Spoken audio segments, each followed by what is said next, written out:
Credit can open doors, but used without knowledge, it can also weaken the walls protecting your financial future. There is no secret key, no instant score, no guaranteed approval, no shortcut that replaces discipline, accuracy, and time. A market warrior enters this chamber for one purpose: to understand the system before depending upon it. Personal credit is not wealth. It is not free money. It is a record built from obligations accepted, payments made, balances managed, and decisions repeated over time. In this field guide, we will examine how credit reports, credit scores, lenders, and financial institutions evaluate that record, and how to build and protect it lawfully, responsibly, and deliberately. The objective is not merely to obtain credit. The objective is to build a financial fortress strong enough to use credit without becoming controlled by it.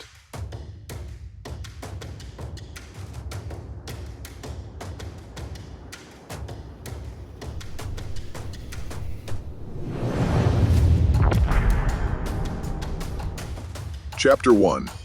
What personal credit really is. Before a fortress can be strengthened, its foundation must be understood. Personal credit is often discussed as though it were a single number. It is not. It is a system of records, scoring models, lender policies, and financial decisions. To navigate that system responsibly, a market warrior must understand the difference between four things: a credit obligation, a credit report, a credit score, and a lender's final decision. They are connected, but they are not the same. A credit obligation begins when a person agrees to repay borrowed money or fulfill another financial commitment. This may include a credit card, personal loan, automobile loan, mortgage, student loan, or another account that may be reported to a consumer reporting company. The agreement creates responsibilities. How much must be paid? When is payment due? What interest, fees, or other costs may apply? What happens if the obligation is not fulfilled? Credit begins with that agreement. It does not begin with the score. A credit report is a record containing information about a consumer's credit activity and current credit situation. Depending on the account and the information supplied, a report may show when an account was opened, its current status, its reported balance, its payment history, and whether payments were made as agreed. It may also contain identifying information, inquiries, public record information permitted under applicable law, or accounts placed for collection. A credit report is not a judgment of personal worth. It is not a measure of intelligence. It is not a declaration of character. It is a financial record assembled from information reported by creditors, lenders, collectors, and other permitted sources. That distinction matters. A report may contain favorable information. It may contain unfavorable information. It may also contain information that is incomplete, outdated, duplicated, or inaccurate. That is why responsible credit management begins with inspection. You cannot protect a record you never examine. The United States has 3 nationwide consumer reporting companies commonly associated with personal credit reporting: Equifax, Experian, and TransUnion. These companies may not always hold identical information. One creditor may report to all 3. Another may report to only 1 or 2. Updates may reach them at different times. As a result, the reports may differ. A market warrior should never assume that reviewing one report automatically reveals everything contained in the others. The report is the record. The credit score is a calculation based on information within a report. A scoring model reviews selected information and produces a number intended to estimate credit risk. Different scoring companies may use different formulas. Different versions of the same scoring model may also exist. A score viewed through one service may therefore differ from the score obtained by a lender. Even when the numbers appear similar, they may not have been calculated using the same report, the same model, the same version, or the same date. This is why the phrase, "my credit score," can be misleading. A person may have many credit scores. The number can vary according to the report examined, the model applied, the type of lending decision being considered, and the moment the score is generated. A score is therefore not a permanent grade. It is a calculated estimate created from a particular set of information at a particular time. It may rise, It may fall. It may remain unchanged while other parts of a person's financial condition change significantly. Most importantly, a credit score is not the lender's entire decision. When evaluating an application, a lender may consider the score and the underlying report. But the lender may also consider income, existing monthly obligations, employment information, assets, requested loan amount, down payment, collateral, account history with that institution, and its own underwriting standards. A high score does not guarantee approval. A lower score does not explain every possible denial. Approval is not determined by one number alone. The lender decides whether the complete application fits its standards and its tolerance for risk. This gives us a critical distinction. The credit report supplies information. The scoring model evaluates selected information from that report. The lender evaluates the score, the report, the application, and its own policies. Report, score, underwriting decision. 3 separate layers. Understanding these layers protects the consumer from several dangerous misunderstandings. The first misunderstanding is that credit is wealth. It is not. Credit may provide temporary access to borrowed purchasing power, but borrowed purchasing power creates an obligation. The money must normally be repaid, often with interest and possible fees. A large credit limit does not mean a person possesses that amount in savings. A loan approval does not mean the payment is affordable. A strong score does not mean the household has adequate cash flow. Credit may support a sound financial plan. It may also magnify a weak one. The second misunderstanding is that credit is free money. It is not.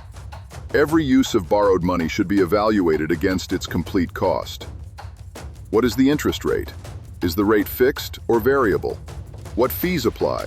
How long will repayment take? What will the purchase ultimately cost? How does the payment affect the household's other obligations? And what happens if income is interrupted?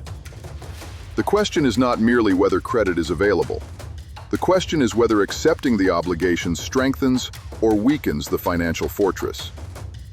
The third misunderstanding is that a credit score is the objective itself. A score can matter. It may influence access to certain financial products and the terms offered. But pursuing points without understanding the underlying finances can lead to poor decisions.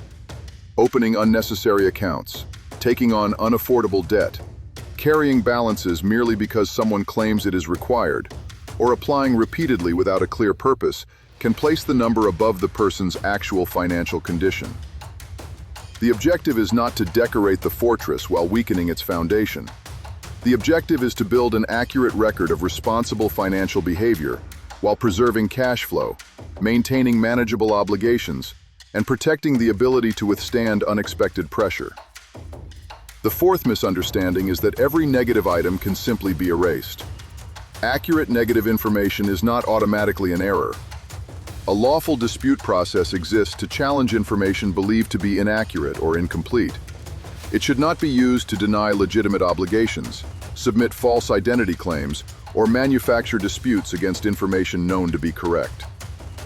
Credit protection requires accuracy in both directions. Incorrect information should be challenged through the proper process. Correct information should be addressed through responsible financial action, communication with the creditor when appropriate, and the passage of time. There is no legitimate fortress built from false records. The foundation of personal credit can therefore be summarized through 5 principles. First, accuracy. The information should correctly reflect the consumer and the accounts reported. Second, affordability. An obligation should fit within a realistic cash flow plan. Third, consistency. Payments and account management must be handled repeatedly, not merely once. Fourth, time. A durable record is built through continued behavior across months and years. Fifth, protection. Reports, accounts, identity information, passwords, and application details must be guarded against error, theft, and misuse. Accuracy, affordability, consistency, time, protection.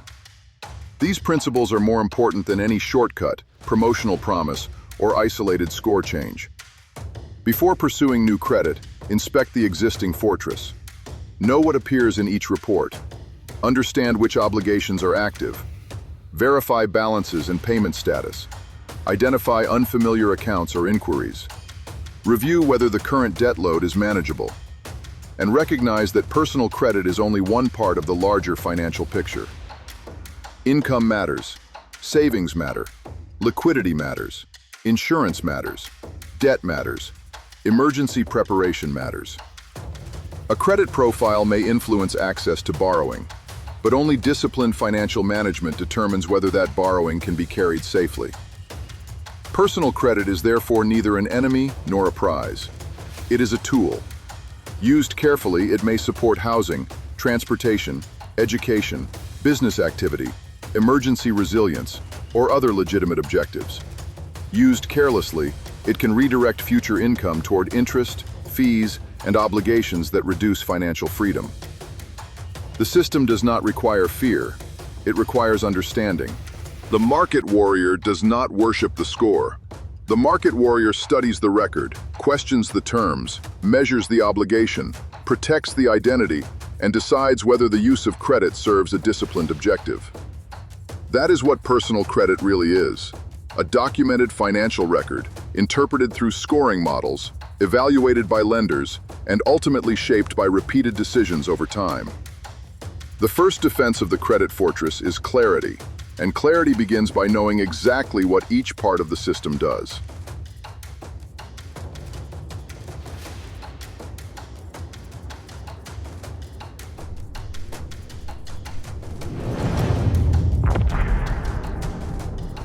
Chapter 2. The 5 Pillars of a Credit Profile. A fortress is not strengthened by one wall alone.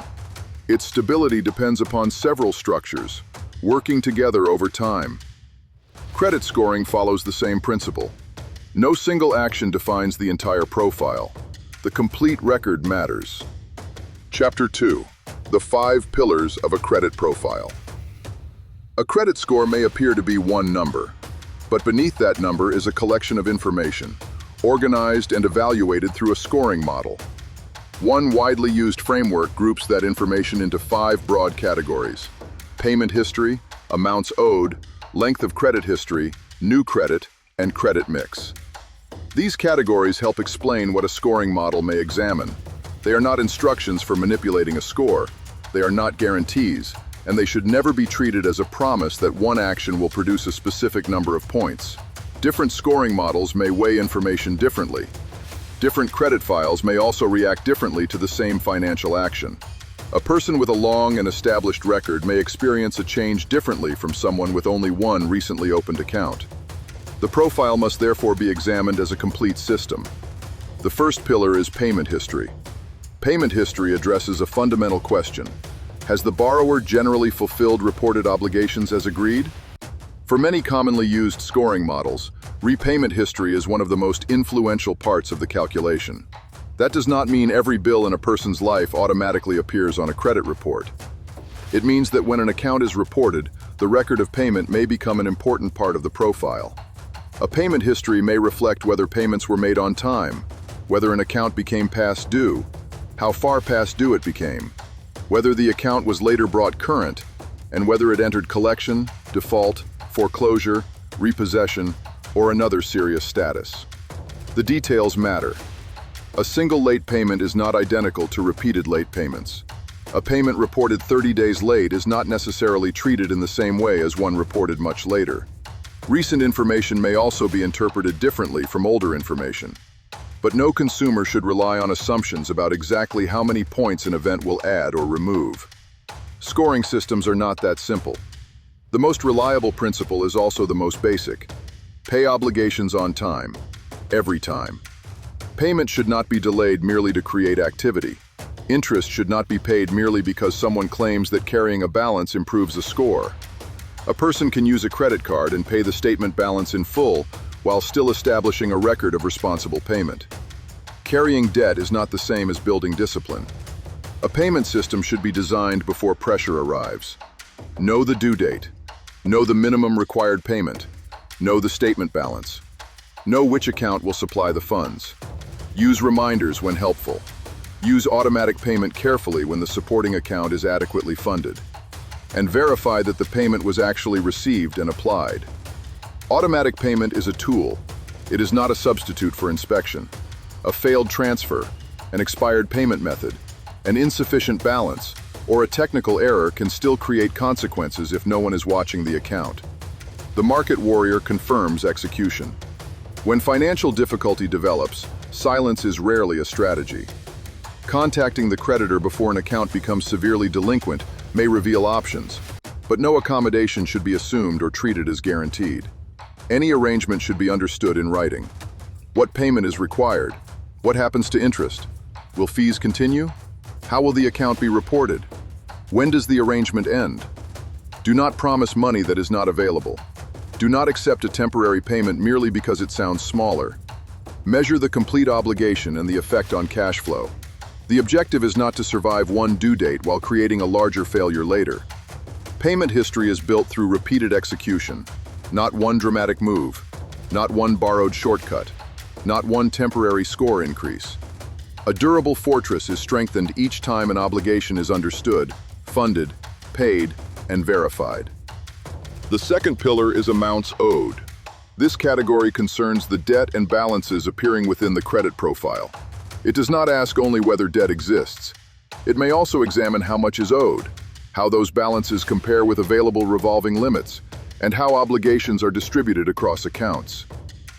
Debt alone does not automatically define a person as irresponsible.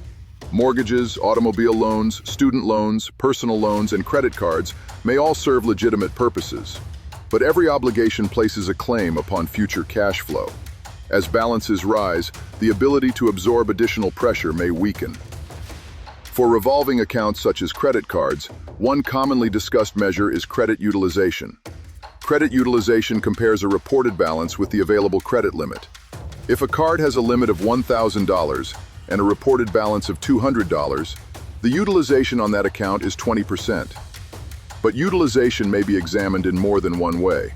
A model may consider the balance on an individual account, the combined balances across revolving accounts, the combined available limits, and other characteristics of the profile. This creates an important operational distinction. The current balance seen inside an account is not always the same balance appearing on a credit report. Many issuers generally report account information according to a reporting cycle, often near the statement period.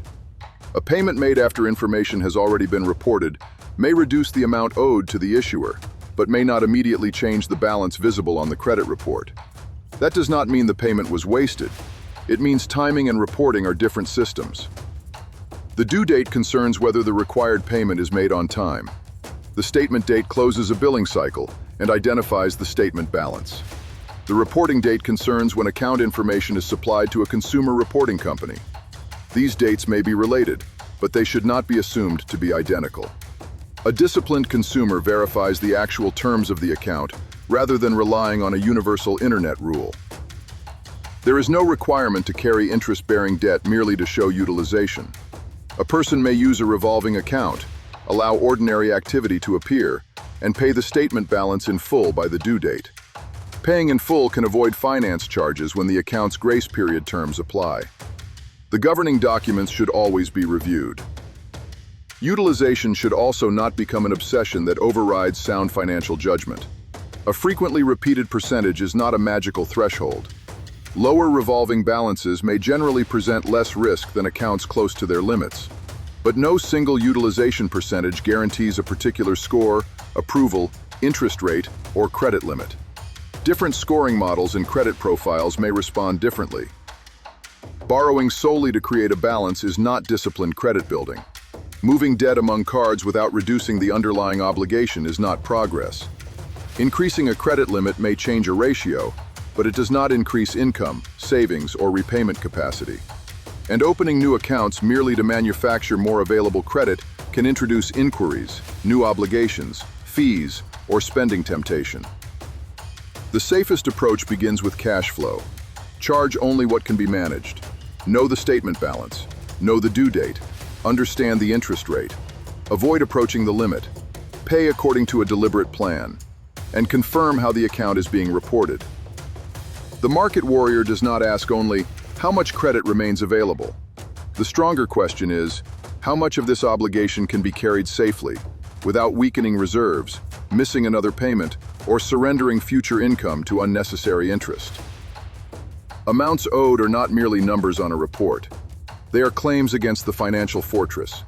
The objective is not to display access to debt. The objective is to maintain control over it. The third pillar is length of credit history. Time provides context. A recently opened account may show only a small number of payments. An older account may reveal years of behavior across changing conditions. A longer record can give a scoring model more information to evaluate. Length of history may involve several measurements: the age of the oldest account, the age of the newest account, the average age of accounts, and the time since particular accounts were used. The exact treatment depends upon the scoring model. No consumer should assume that one age calculation controls every score. Time cannot be manufactured instantly. That is why claims promising an immediate mature credit profile deserve caution. A legitimate history is built through actual months and years of reported activity. The calendar cannot be negotiated. This also means that closing an older account should not be treated as an automatic score improvement strategy. Closing a revolving account may reduce available credit and increase utilization. The effect on account age can depend on the scoring model and how closed accounts remain within the report. The decision should therefore begin with practical questions. Does the account charge an annual fee? Does it create fraud or overspending risk? Are the terms poor? Is there a legitimate reason to keep it? Can it be monitored safely? Never keep an account open solely because someone promises a guaranteed score result. And never keep access to harmful debt when closing or restricting that access is necessary for financial control. Credit scoring is one consideration. Financial safety is the higher authority. The fourth pillar is new credit. New credit may include recently opened accounts and applications that produce hard inquiries. A hard inquiry commonly occurs when a lender obtains a credit report after a consumer applies for credit. Soft inquiries may occur for other reasons and generally do not affect scores in the same manner. Checking one's own credit report is not a hard inquiry and does not lower the score. A new application may matter because it creates several changes at once. A hard inquiry may appear. A new account may reduce the average age of accounts. The profile may now contain an additional obligation or available line. Several applications within a short period may also suggest elevated demand for credit. But the effect is not identical for every person or every model. Rate shopping requires careful distinction. For certain types of loans, commonly including mortgages, automobile loans, and student loans, multiple inquiries made within a model's applicable shopping window may be treated as one for scoring purposes. The precise window can vary by scoring model. This treatment should not be assumed to apply to every credit card application or every financial product. The purpose of rate shopping is to compare legitimate offers for one planned obligation. It is not a justification for indiscriminate applications. Before applying, ask, what is the objective? Is the payment affordable? What interest rate and fees may apply? Is the application likely to create a hard inquiry? Is the product appropriate? And is new borrowing necessary at all? Repeated applications made without a plan can create more than score pressure. They can produce overlapping offers, annual fees, multiple due dates, fraud exposure, and access to debt beyond the household's ability to manage. A thin credit file can be especially sensitive to rapid expansion because each new account may represent a larger portion of the available history. Length of history rewards patience. New credit demands restraint. Together, these pillars teach the same lesson. Do not confuse movement with progress. A disciplined credit profile grows through purposeful decisions, separated by enough time to understand their consequences. The fifth pillar is credit mix. Credit mix concerns the different kinds of credit accounts represented within a profile. Two broad categories are often discussed: revolving credit and installment credit. Revolving credit generally provides a reusable line up to an approved limit. Credit cards are a common example. The balance can rise and fall as purchases, payments, interest, and fees are posted. Installment credit generally involves borrowing a defined amount and repaying it through scheduled payments over a period of time. Automobile loans, mortgages, personal loans, and student loans may fall within this category. A scoring model may consider whether a consumer has demonstrated responsible management across different account types. But credit mix is not an instruction to collect debt.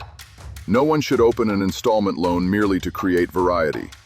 No one should finance an unnecessary purchase merely to add another category to a report. And no one should pay avoidable interest for the purpose of chasing score points. A healthy mix develops from legitimate financial needs, not from artificial construction. If a person needs transportation and responsibly obtains an affordable automobile loan, that account may become part of the profile. If a person uses a credit card for manageable purchases and pays according to plan, that revolving account may become part of the profile. The accounts exist because they serve real purposes. The mix is a consequence. It is not the mission. Now bring the 5 pillars together. Payment history asks whether reported obligations were paid as agreed. Amounts owed examine balances, debt, and the use of available revolving credit. Length of history provides time and context. New credit reflects recent applications and recently opened accounts. Credit mix considers experience across different forms of borrowing. Payment history, amounts owed, length of history, new credit, credit mix. These pillars interact. Opening a new credit card may create an inquiry, reduce average account age, increase available revolving credit, change utilization, and eventually contribute additional payment history. One action can touch several parts of the profile at once. That is why isolated rules are dangerous. A strategy focused on only one factor can damage another, or weaken the person's actual financial condition. A consumer may lower utilization by opening another card, but also create a hard inquiry, a new account, an annual fee, and more spending risk.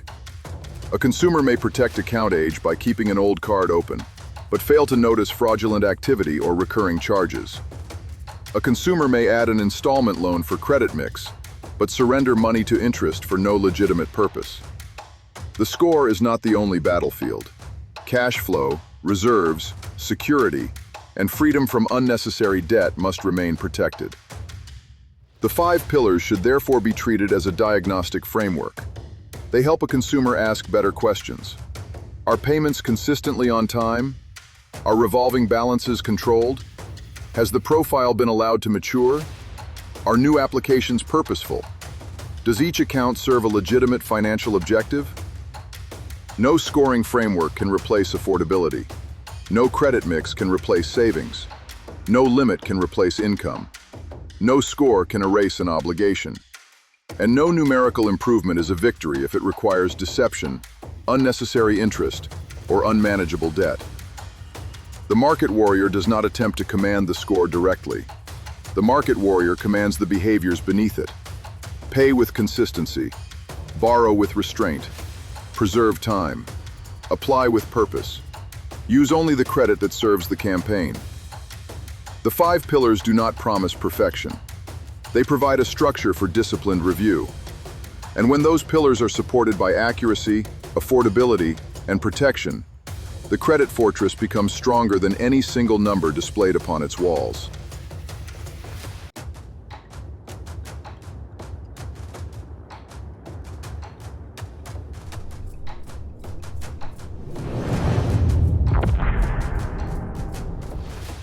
Chapter 3. Inspecting the Credit Fortress. A commander does not defend a fortress by assuming its walls are secure. The gates are examined. The records are reviewed. Every unfamiliar mark is investigated. Personal credit requires the same discipline. Before attempting to build, repair, or expand a credit profile, first determine what the reports actually contain. The inspection begins with the credit reports themselves.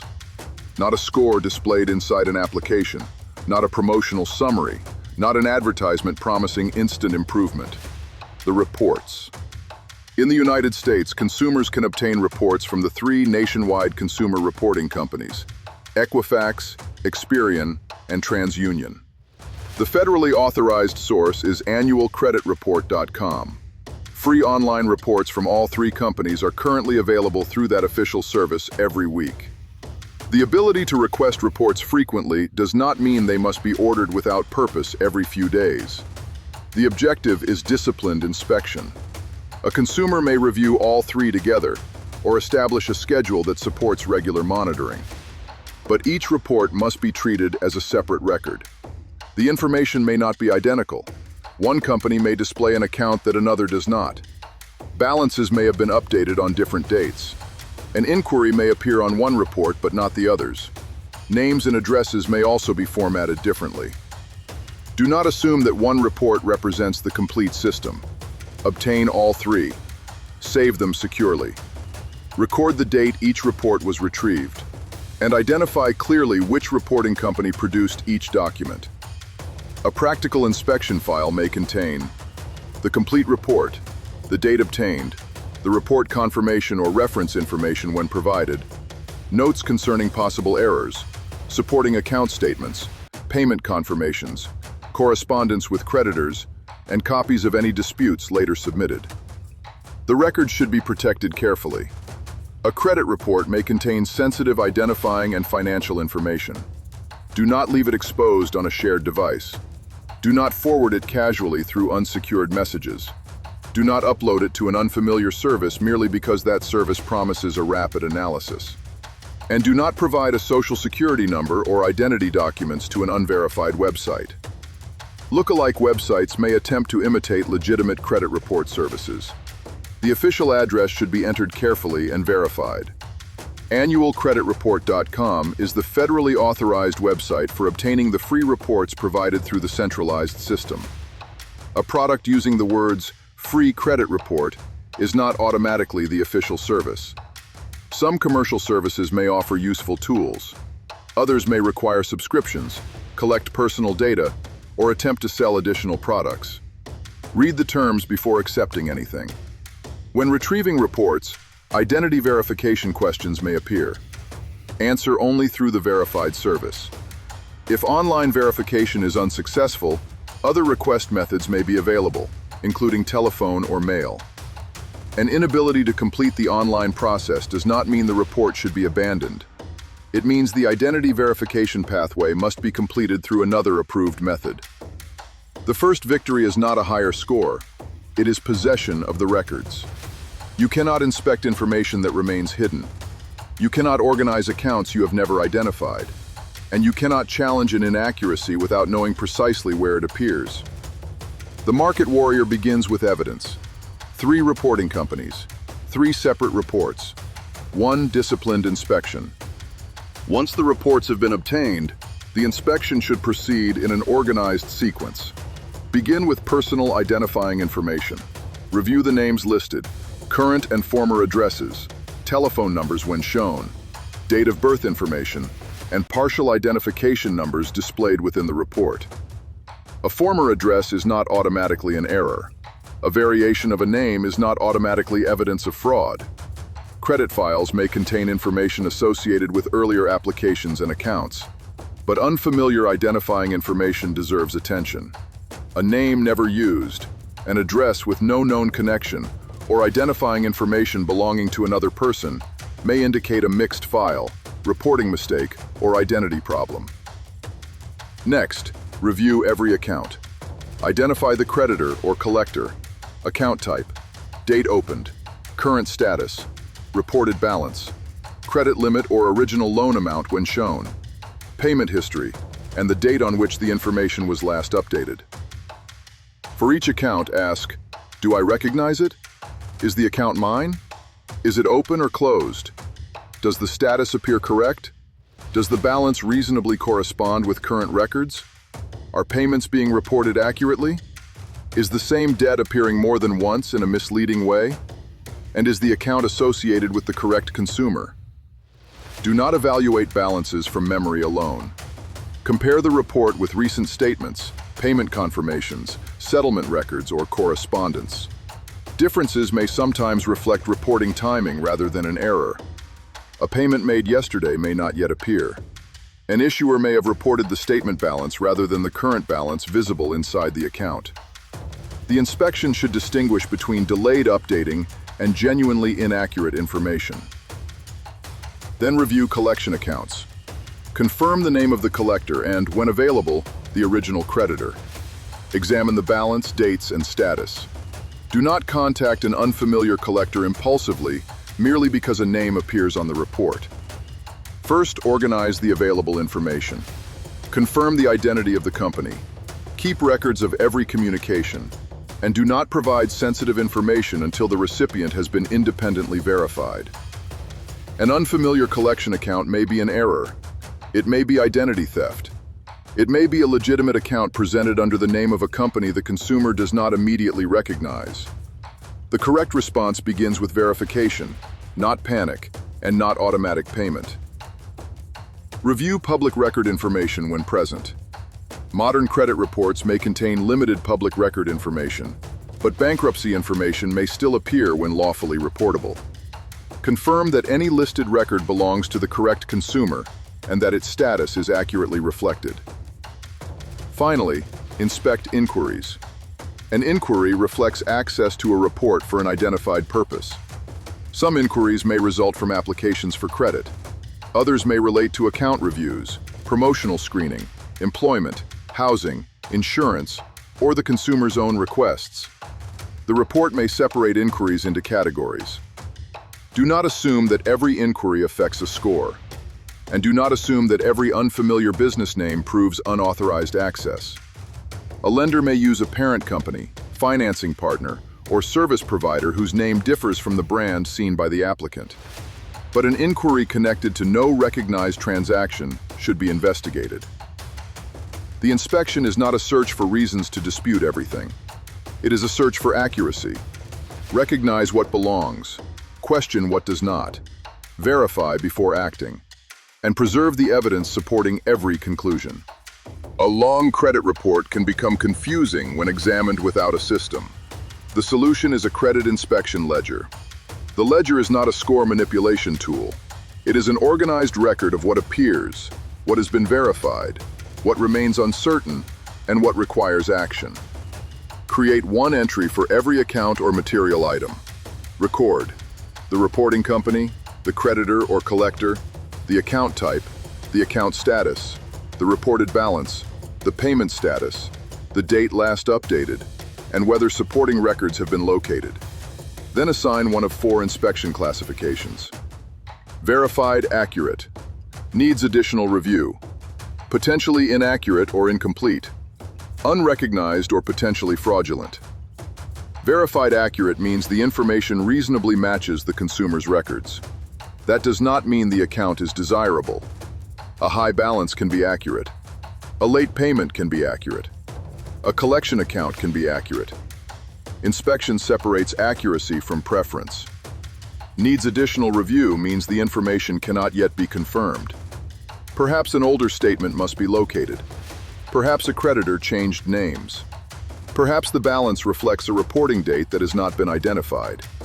Do not declare an error before the evidence is sufficient. Potentially inaccurate or incomplete means a specific problem has been identified. Examples may include an account that does not belong to the consumer, an incorrect payment status, a balance that remains wrong after allowing for reporting time, an account shown as open when it was closed, a duplicate entry that misrepresents one obligation as several, or information associated with the wrong person. The description must be precise. Fix my credit is not a factual dispute. This account is not mine is a specific assertion. The report shows a 30-day late payment for June, but the attached statement and payment confirmation show payment before the due date is more precise still. The quality of the inspection determines the quality of the next action.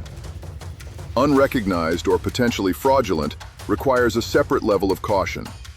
Do not combine suspected identity theft casually with an ordinary account status disagreement.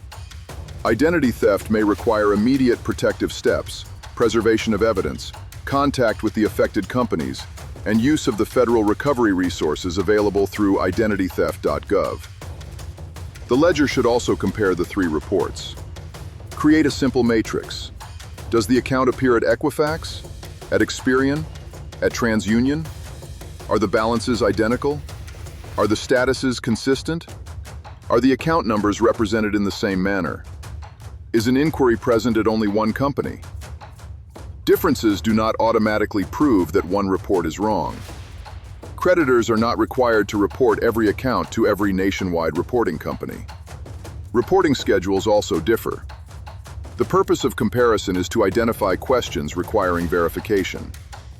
Do not post the inspection ledger publicly. Do not share full reports in social media groups seeking advice. Do not expose account numbers, addresses, dates of birth, or identity documents to strangers claiming to be credit specialists. A person promising a secret deletion method does not need unrestricted access to the consumer's complete identity. The inspection ledger turns confusion into command. Every item receives a place. Every question receives a status. Every action is connected to evidence. A fortress becomes defensible when its condition is documented. Inspection is incomplete until each finding is assigned the correct response. Not every item requires a dispute. Not every concern requires a new account. And not every negative entry can lawfully be removed. For verified, accurate information, the response is responsible management. Pay according to the agreement. Reduce balances through a realistic plan. Contact the creditor when hardship develops. Preserve records, and allow time to reflect continued behavior. Accurate negative information is not transformed into an error merely because it damages a score. A dispute process exists to address information believed to be inaccurate or incomplete. It is not a universal eraser. For information needing additional review, gather evidence first. Locate statements, confirm payment dates, verify account ownership, contact the creditor through an independently confirmed channel, and document the response.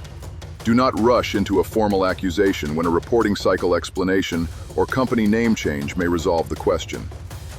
For information believed to be inaccurate or incomplete, prepare a precise dispute supported by relevant records. Consumers may dispute with the credit reporting company and with the business that supplied the information. There is no fee for submitting a legitimate dispute. Keep copies of everything sent. Record the date. Identify the exact information being challenged. Explain why it is believed to be wrong, and state what correction is requested.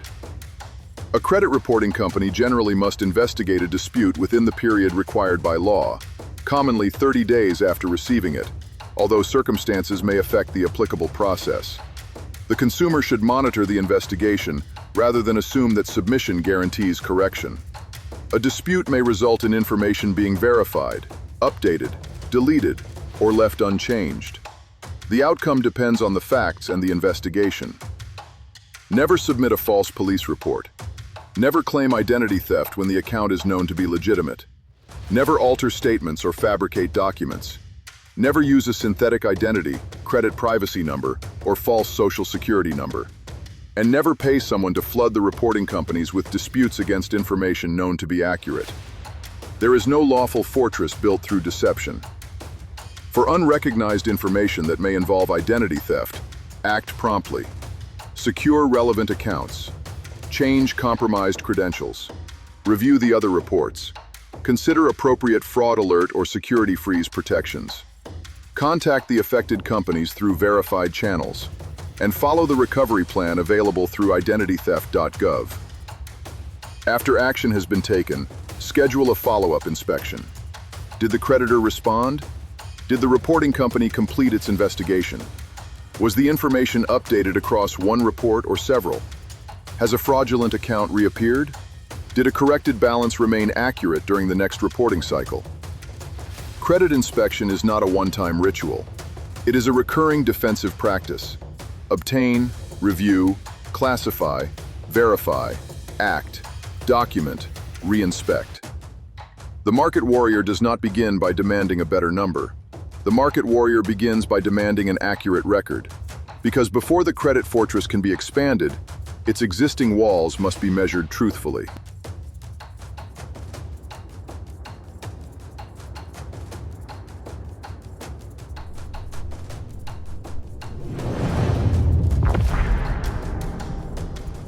Chapter 4.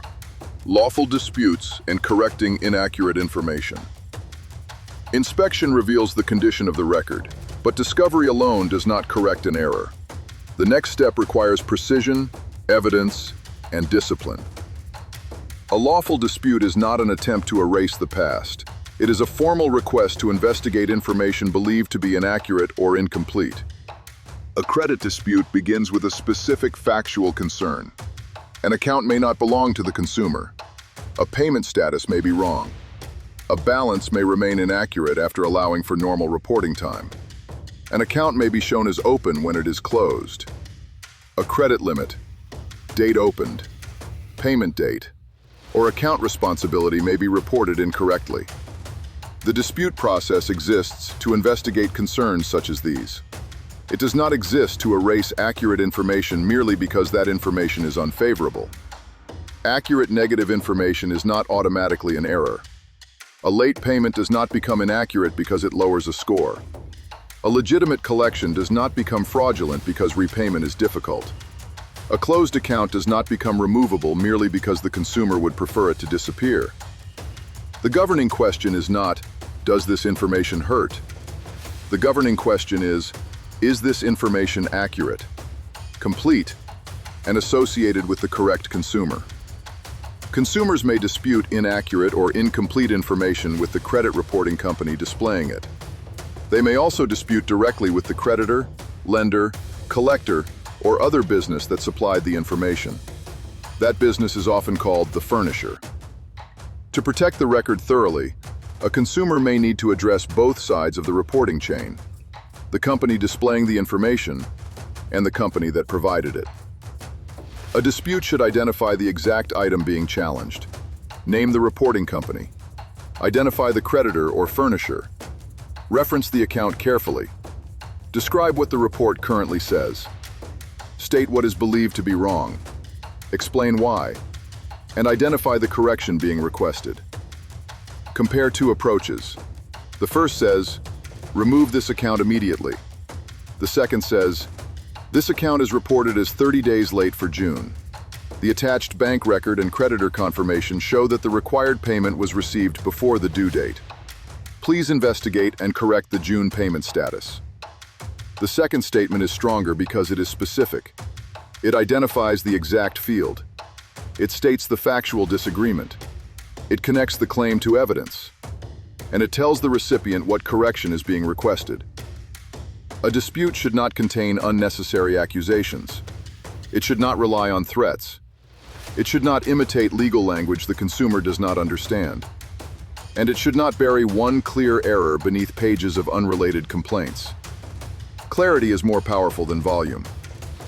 Never dispute every negative item automatically. Never claim that an account is not yours when it is. Never deny a legitimate debt simply because ownership may be difficult for a company to prove quickly. Never submit altered documents. And never allow a credit repair company to make factual claims in your name that you know are false.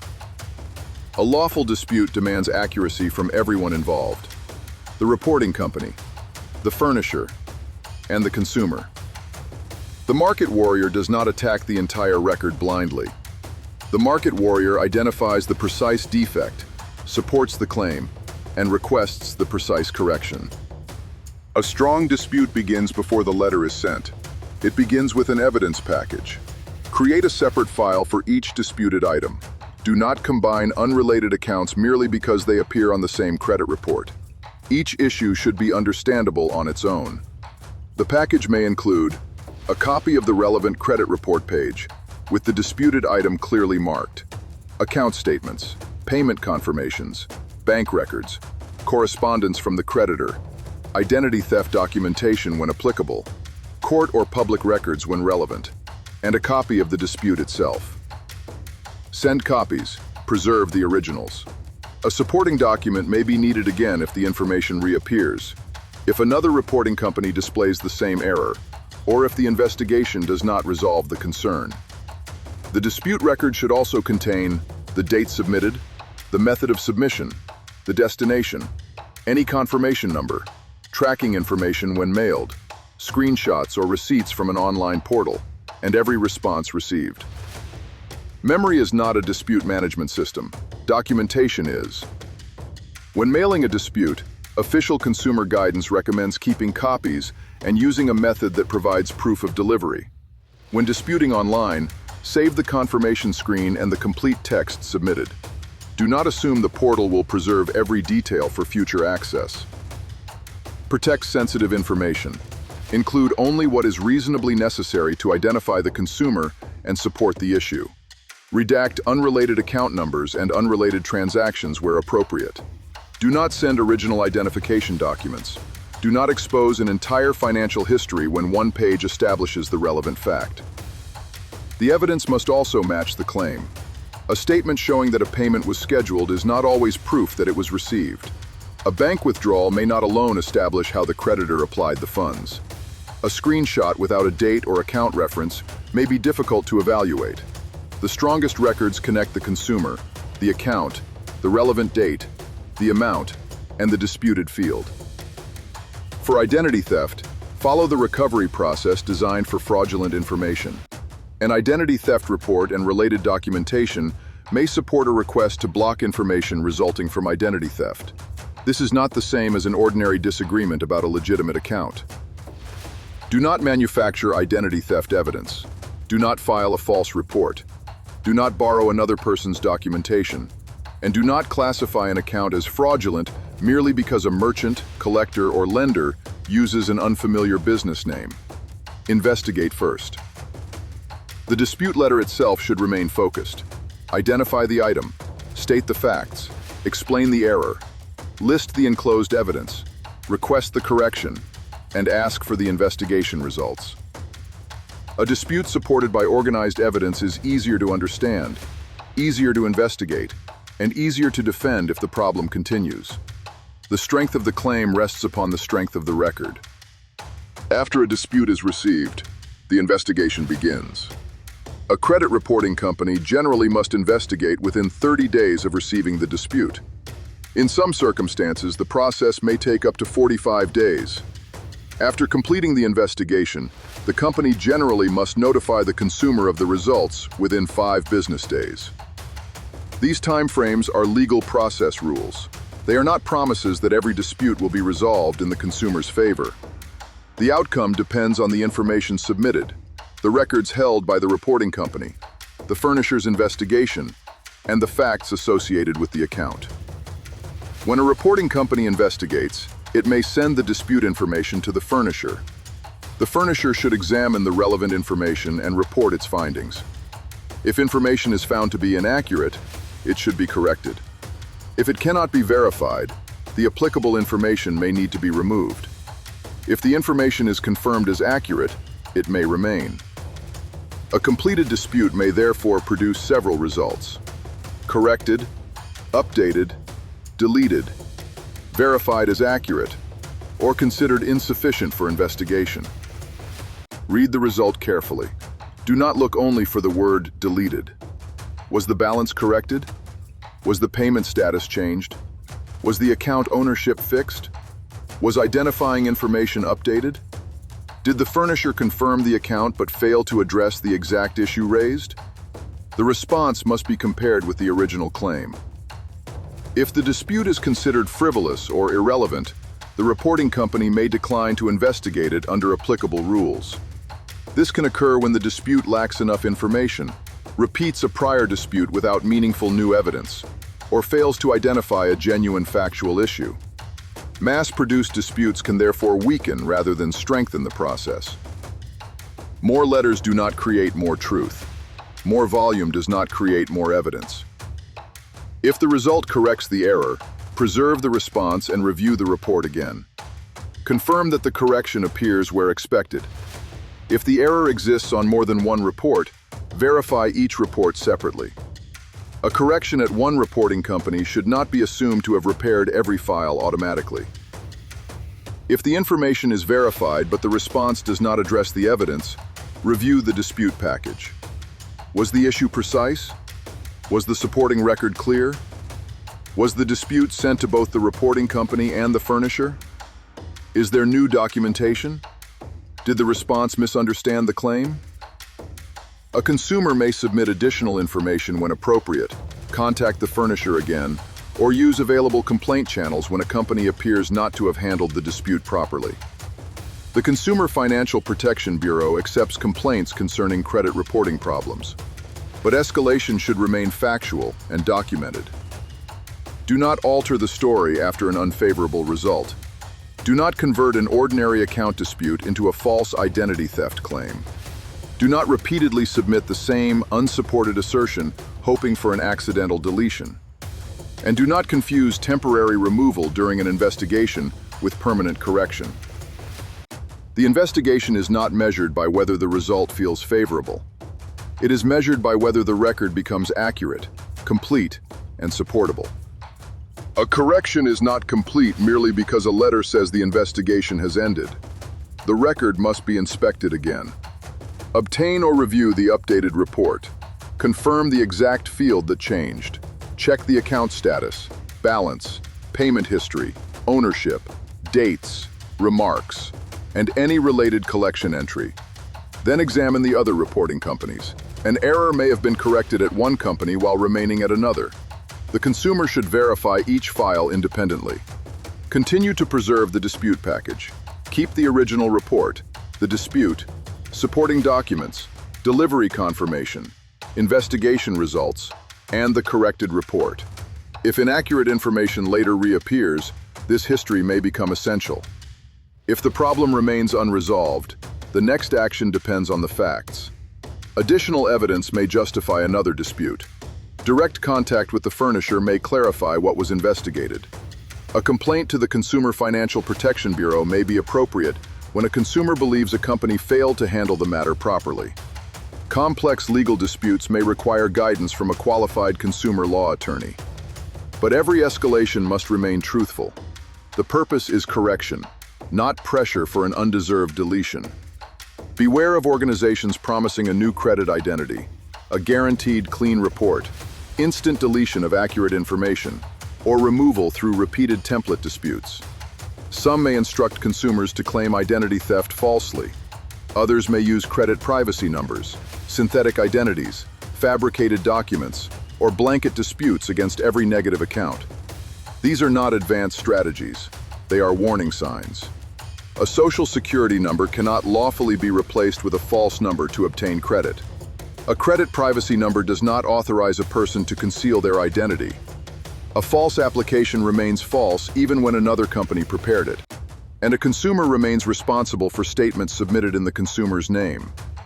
Credit repair companies cannot lawfully perform miracles that consumers cannot perform themselves. Legitimate errors can be disputed without charge. No company can guarantee that accurate negative information will be removed. The lawful campaign cycle is simple. Identify the specific error. Gather supporting evidence. Dispute with the appropriate reporting company and furnisher. Track the investigation. Read the result. Verify the correction. Preserve the records, and re-inspect. Identify, document, dispute, track, verify, preserve. These actions may not produce instant gratification, but they protect something more important than speed, the integrity of the record.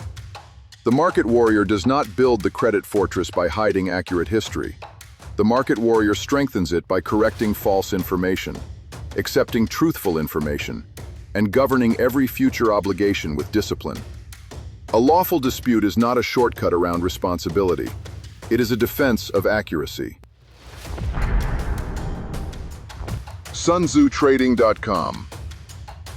Preparation before prediction. Enter the war room before your next move.